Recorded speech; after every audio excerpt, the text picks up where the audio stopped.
প্রিয় দর্শক, চ্যাম্পিয়ন্স লিগে গতকাল রাতে কি ঘটেছে আপনারা সবাই জানেন। কোয়ার্টার ফাইনাল ফিরতি লেগে বার্সেলোনা এবং আতলেটিকো মাদ্রিদ মুখোমুখি হয়েছিল। ম্যাচটা হয়েছে মেট্রোপলিটানো স্টেডিয়াম, আতলেটিকো মাদ্রিদের মাঠে। প্রথম লেগে বার্সেলোনা তাদের মাঠে 2-0 গোলে হারে। এই ম্যাচটাতে বার্সেলোনার আসলে ঘুরে দাঁড়ানোর বিকল্প কোনো কিছু ছিল না। সেই লক্ষ্যে বার্সেলোনা বেশ ভালো করেছে, অসাধারণ খেলেছে, কিন্তু শেষ পর্যন্ত আসলে কাজের কাজটি হয়নি।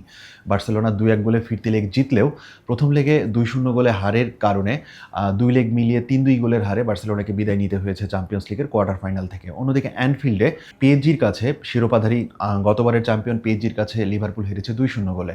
সব মিলিয়ে প্রথম লেগও 2-0 গোলে হেরেছিল লিভারপুল। 2 লেগ মিলিয়ে 4-0 গোলে হারে লিভারপুলকেও বিদায় নিতে হয়েছে চ্যাম্পিয়ন্স লিগের কোয়ার্টার ফাইনাল থেকে।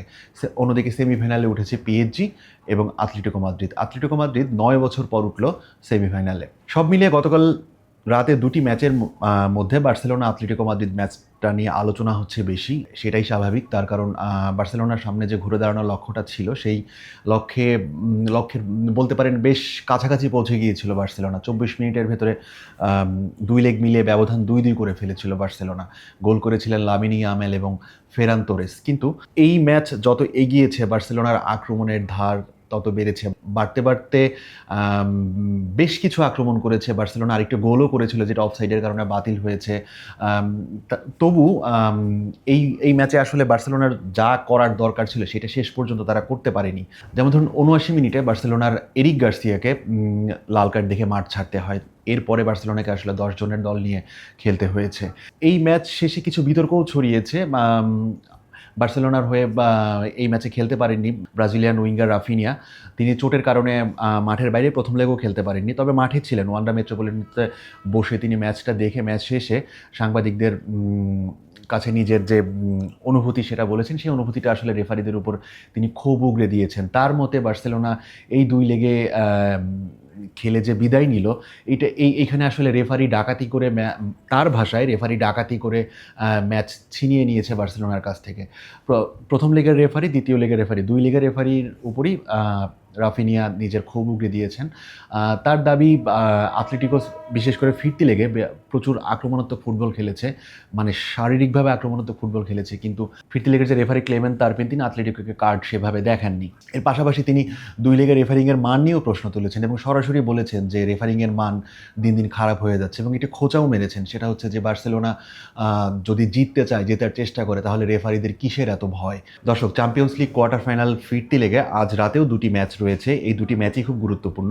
আপনারা জানেন যে প্রথম লেগে রিয়ালের মাঠ থেকে বায়ার্ন 2-1 গোলে জিতে আসায় এই ম্যাচে বার্সেলোনার মতো রিয়ালকেও আসলে ঘুরে দাঁড়ানোর চ্যালেঞ্জটা নিতে হবে। চ্যাম্পিয়ন্স লিগে ঘরের মাঠে নকআউট পর্বে ঘরের মাঠে প্রথম লেগ হারের পরে ফিরতি লেগে ঘুরে দাঁড়ানো আসলে কতটা কঠিন সেটা আপনাদের বুঝিয়ে দেওয়া যায় একটি পরিসংখ্যানে। 116টি ম্যাচে নকআউট পর্বে আসলে প্রথম লেগে হারের পরে যে ঘুরে দাঁড়ানোর নজির, এরকম নজির রয়েছে মাত্র 7টি। অর্থাৎ যদি শতকরা হিসাবে সাফল্য ব্যর্থতার হিসাবটা করি, মাত্র 6.1% ক্ষেত্রে প্রথম লেগে ঘরের নকআউট পর্বে প্রথম লেগে ঘরের মাঠে হারের পরে ফিরতি লেগে দলগুলো ঘুরে দাঁড়াতে পেরেছে, এবং এই ঘটনা রয়েছে 7টি। বুঝতেই পারছেন রিয়ালের জন্য এই চ্যালেঞ্জ নেওয়াটা কতটা কঠিন। এবং এর পাশাপাশি যদি রিয়ালের বর্তমান মৌসুমের যদি পারফরমেন্স চিন্তা করেন, তাহলে আসলে রিয়ালের উপরে আসলে পাহাড় প্রমাণ চাপ। গত মৌসুমেও রিয়াল কিছু জিততে পারেনি, এই মৌসুমে এখন পর্যন্ত কোনো কিছু জেতা হয়নি। স্প্যানিশ সুপার কোপা থেকে বাদ পড়েছে, কোপা দেল রে থেকে বাদ পড়েছে। লা লিগাতেও রিয়াল আসলে খুব বেশি ভালো অবস্থায় নেই। শীর্ষে থাকা বার্সেলোনার থেকে 9 পয়েন্ট ব্যবধানে পিছিয়ে রয়েছে, হাতে 9 ম্যাচ রেখে।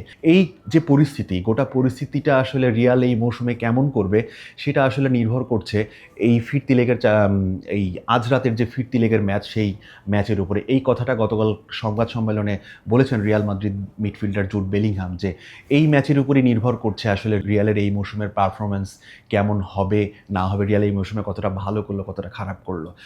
এই ম্যাচটাকে আসলে জুড বেলিংহাম অনেকটা রিয়ালের এই মৌসুমের ফাইনাল ম্যাচ হিসেবেই চিহ্নিত করেছেন। সেই ক্ষেত্রে কিন্তু আজ রাতে বায়ার্ন রিয়াল যে ম্যাচ, সেটা সেখানে আসলে উত্তেজনা, গোল, আক্রমণের পসরা সাজানো দেখতে পারেন 2 দলের মধ্যে। আমরা সবাই জানি চ্যাম্পিয়ন্স লিগে রিয়াল কতটা ভয়ঙ্কর। এইরকম পরিস্থিতি থেকে কামব্যাক করার ক্ষেত্রে যদি কোনো দলের উপরে কেউ বাজি রাখতে চায়, তাহলে সেক্ষেত্রে রিয়াল আসলে এগিয়ে থাকবে সবার ওপরে, কারণ রিয়ালের এইসব পরিস্থিতি থেকে কামব্যাক করার প্রচুর ঘটনা রয়েছে এবং দুর্দান্ত পারফরমেন্স দেখে রিয়ালের আসলে ঘুরে দাঁড়ানোর নজিরও রয়েছে। সেক্ষেত্রে বায়ার্নকে আসলে ছোট করে দেখার কোনো সুযোগই নেই।